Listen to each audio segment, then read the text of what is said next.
Comrade Mayukh विश्वास और यहाँ पे समस्त जो कॉमरेड है, मैं हिंदी में ही बोलूँगी क्योंकि मराठी नहीं आती है और जितना मैं समझ पाई हूँ मराठी समझ आती है। और पहले भी कॉमरेड मयूख ने जो बात बोला, मनीषा ने बोला, तमाम सारे कॉमरेड ने बोला कि आज के समय पे हम लोग देख रहे हैं कि शिक्षा को प्राप्त करने के लिए काफ़ी ज़्यादा संघर्ष करना पड़ रहा है। जब हमें पता है कि छत्रपति शिवाजी के बारे में हम बात कर रहे थे और आज जूनियर जहाँ पे हम लोग खड़े हैं ये उनका जन्म स्थान है। छत्रपति शिवाजी महाराज ऐसे एक राजा थे जो उनको धरोहर से राजा नहीं बना था। उनके पास पहले कोई तख्त जो थ्रोन हम बोलते हैं वो नहीं थे, वो राजा खुद ब खुद बने थे अपनी संघर्ष से, लड़ाई से। और इसलिए उनके समय पे उनके क्षेत्र में जो लोग थे वो समानता के साथ उनके साथ रहते थे, उसमें बराबरी में वो बराबरी में विश्वास रखते थे। और आज के समय पे जिस तरीके से छत्रपति शिवाजी महाराज को दिखाने की कोशिश कर रहा था, जो बात कॉमरेड मयूख ने भी बोला यहाँ पे कि उनके आसपास के जो लोग थे वो विभिन्न जाति के थे, विभिन्न धर्म के थे। और ये देश भी कुछ इसी तरीके से बना है कि जो संघर्षशील लोग हैं इस देश को बनाया है, जो बुनियादी लोग हैं, जो किसान है, मजदूर है, इस देश को एक एक करके अपना पूरा सब कुछ दे के इस देश को बनाया। आज हम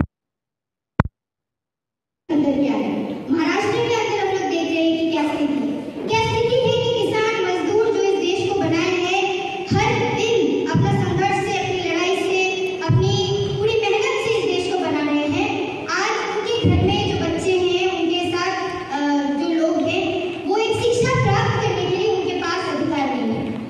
जब हमारे पास संविधान आया, बाबा साहब अम्बेडकर का बात हो रहा है, महाराष्ट्र में खड़े हैं, हम लोग जानते हैं महाराष्ट्र के अंदर किस तरीके से ज्योतिबा फुले हो, सावित्रीबाई फुले हो, उन्होंने एक संघर्ष से लड़ाई लड़ी है। किस बात की लड़ाई लड़ी है कि सबके पास शिक्षा होनी चाहिए, शिक्षा सबका मूलभूत अधिकार है।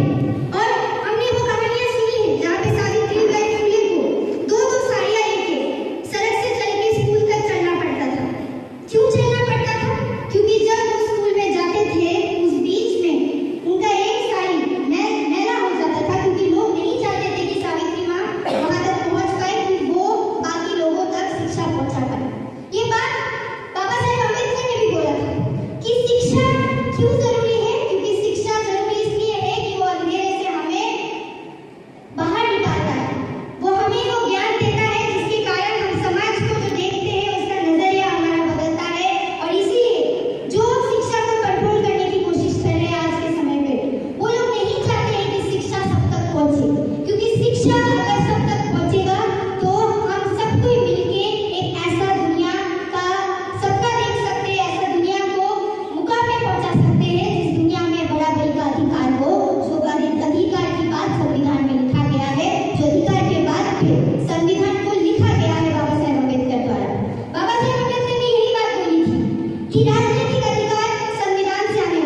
क्यों नहीं चाहते हैं कि हम अपना जिंदगी को सुधार करें? क्योंकि अगर हमारे पास ज्ञान होगा, अगर हमारे पास अधिकार होगा, तो हम एक बेहतर जिंदगी का सपना देखेंगे।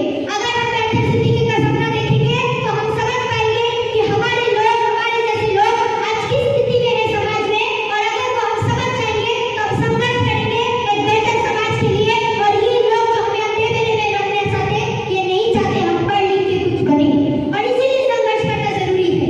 क्योंकि इस देश के अंदर अभी क्या हो रहा है, जो मंत्री है, मंत्री का बेटा ही मंत्री बनेगा, ये नहीं चलेगा इस देश के अंदर। क्योंकि यही बात बाबा साहब अम्बेडकर ने बोला था और बाकी लोगों ने बोला था कि राजा का बेटा राजा नहीं बनेगा। जिसका अधिकार है, जिसके पास अधिकार है, जिसका संघर्ष है, वो बनेगा, वो तय करेगा कि वो क्या बनना चाहता है। बहुत सारे लोग हम देख रहे हैं कि किसान समाज से जो आते हैं, आज के समय में सरकार क्या बोल रही है कि किसान का बेटा है, किसान का बच्चा है, पापा किसान है, अगर उसके पास पैसे नहीं है तो उसका बच्चा स्कूल में नहीं जाएगा, कॉलेज में नहीं पढ़ेगा, सपना नहीं देखेगा डॉक्टर बनने का। क्यों नहीं देखेगा? देश के अंदर सबका अधिकार है स्कूल में जाने का, देश के अंदर सबका अधिकार है कि वो पढ़ाई लिखाई करेगा, देश के अंदर सबका अधिकार है, समाज के अंदर सबका अधिकार है कि वो पढ़ाई लिखाई करके अगर उसके पास मेरिट है तो पढ़ लिख के वो कुछ बनेगा। लेकिन नहीं, ये लोग जो सत्ता में बैठे वो क्या चाहते हैं कि सब कुछ बेच बाच के किसके हाथ में कर दे, अदानी अंबानी के हाथ में कर दे। इसलिए हमने देखा है 2020 जिस समय पे कोविड का समय चल रहा था, जिस समय पे सब कुछ देश भर में बंद था, इन लोगों ने क्या किया, ऐसा कानून लागू किया किसानों के खिलाफ कि किसान 1 साल तक दिल्ली के अंदर 1 साल तक संघर्ष किए। क्यों संघर्ष किए? किसान सिर्फ अपनी बात नहीं कर रहे थे, किसानों ने जब बात किया, संघर्ष किया, वो हम सबके लिए बात कर रहे थे कि आज अगर किसान नहीं बचेंगे तो हम कोई नहीं बचेंगे। क्योंकि जो खाना हम हर दिन खाते हैं वो किसानों की वजह से हमारे प्लेट में आता है। अगर उनके संघर्ष में हम खड़ा नहीं रह पाएंगे तो किसी दिन किसी संघर्ष में हम लोग खड़ा नहीं उतरे पाएंगे। और आज हम यही देख रहे हैं पूरे देश भर में हो रहा है, शिक्षा को किस तरीके से बेचा जा रहा है कि आज अगर आप शिक्षा चाहते हैं तो कॉलेज का फीस क्या कर दिया जा रहा है, 7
जो मयूखा बोल रहे थे कि जियो यूनिवर्सिटी में कितना करोड़ रुपए सरकार ने दिया है। आप लोगों ने सुना है जियो यूनिवर्सिटी के बारे में? जियो यूनिवर्सिटी अंबानी के नाम जो कंपनी है रिलायंस जियो के नाम की यूनिवर्सिटी खोला गया है, लेकिन ये सिर्फ न्यूज़पेपर में है कि खोला गया है, अभी तक उसका कोई कैंपस भी नहीं है, अभी तक बिल्डिंग भी नहीं है, लेकिन करोड़ों रुपए उस यूनिवर्सिटी के लिए। लेकिन जो देश के अंदर हमारे कॉलेजेस ऑलरेडी है, जो देश के अंदर स्कूल है, उसको पूरा खत्म कर दिया जा रहा है। तो हम या इस मन से जब हम लोग एक संघर्ष की बात कर रहे हैं, लड़ाई की बात कर रहे हैं, ये बहुत बहुत ज़्यादा जरूरी है कि जिस तरीके से आप लोग एसएफआई के साथ लड़ाई किए हैं, इसी मजबूती के तरीके से आने वाले समय में हमें लड़ाई करना है और इस बात को तय करना है कि देश के अंदर शिक्षा के प्रांगण में भेदभाव नहीं होगा, और ये भेदभाव अगर नहीं होना है तो संघर्ष करना जरूरी है। शिक्षा सबका अधिकार बने, जिस बात पे एसएफआई लड़ाई लड़ता है, हम सब आप मिलके इस बात को सुनिश्चित करेंगे कि स्कूल हो या कॉलेज हो, शिक्षा सबके लिए होगा, शिक्षा सबका अधिकार होगा, और शिक्षा प्रांगण में किसी भी एक छात्र को बाहर ना जाना पड़े कि वो फीस पे नहीं कर पा रहा है। ऐसा हालत अगर हो रहा है तो हम उस छात्रों के लिए एक साथ लड़ाई लड़ेंगे। और जो लोग इन स्कूल्स कॉलेजेस को बंद करने की कोशिश कर रहे हैं, जो लोग चाहते हैं कि शिक्षा सब तक ना पहुंचे, शिक्षा महिलाओं तक ना पहुंचे, शिक्षा उन तमाम सारे क्षेत्रों तक ना पहुंचे जिनके पास आज इकोनॉमी नहीं है, जिनके पास पैसा नहीं है, उनके खिलाफ एक पुरजोर संघर्ष की लड़ाई लड़ेंगे। जिस तरीके से आप लोग लड़ते आए हैं, आप लोगों का संघर्ष, आप लोगों की लड़ाई हम सबको प्रेरणा देती है, हम सबको प्रेरणा देती है कि बहुत बड़ी लड़ाई है। आप लोग जब 3-4 दिन का, महीने का भूख हड़ताल करते, जब आप different offices, regional centre offices में बैठ के आप लोग प्रोटेस्ट करते हैं, यहाँ से बहुत सारे साथी हैं जो भूख हड़ताल में कुछ दिन पार्टिसिपेट किए थे कि ट्राइबल जो हॉस्टल से वो खोले, रेसिडेंसी स्कूल से वो खोले, तमाम सारे और साथी हैं जो लड़ाई करते हैं, संघर्ष करते हैं और एसएफआई के साथ ये लड़ाई करते हैं कि इस वजह से स्कूल्स कॉलेजेस खुल पाए, वहाँ पे फीस स्ट्रक्चर बराबरी का हो पाए। आप सभी के लड़ाई को क्रांतिकारी इस्तकबाल, लाल सलाम पेश करना चाहते हैं, क्योंकि आप लोगों के संघर्ष के वजह से ये सुनिश्चित हो पाता है कि छात्राएं जो ऐसे किसान मजदूरों के घर से आते हैं, वो पढ़ लिख के ऐसे स्थानों में पहुंच पाते हैं जिसके वजह से एक दिशा दे पाते हैं इस देश के अंदर कि कुछ भी नामुमकिन नहीं है, सब कोई पढ़ेगा। तो पढ़ाई सबकी अधिकार है, शिक्षा सबका अधिकार है, ये संघर्ष के थ्रू आ सकता है, संघर्ष के बल पे आ सकता है, ये हम सुनिश्चित करके दिखा पाते हैं। इसी के साथ आपके संघर्ष को फिर से क्रांतिकारी इस्तकबाल करते हुए मैं अपना बात खत्म करूंगी। शुक्रिया। इनकलाब जिंदाबाद, एसएफआई जिंदाबाद। नवनवीन आणि ताज्या घडामोडींसाठी महाराष्ट्र जनभूमी न्यूजला सबस्क्राईब करा, त्याचबरोबर बेल आयकॉनवर क्लिक करा आणि मिळवा आमच्या बातम्यांचे नोटिफिकेशन्स।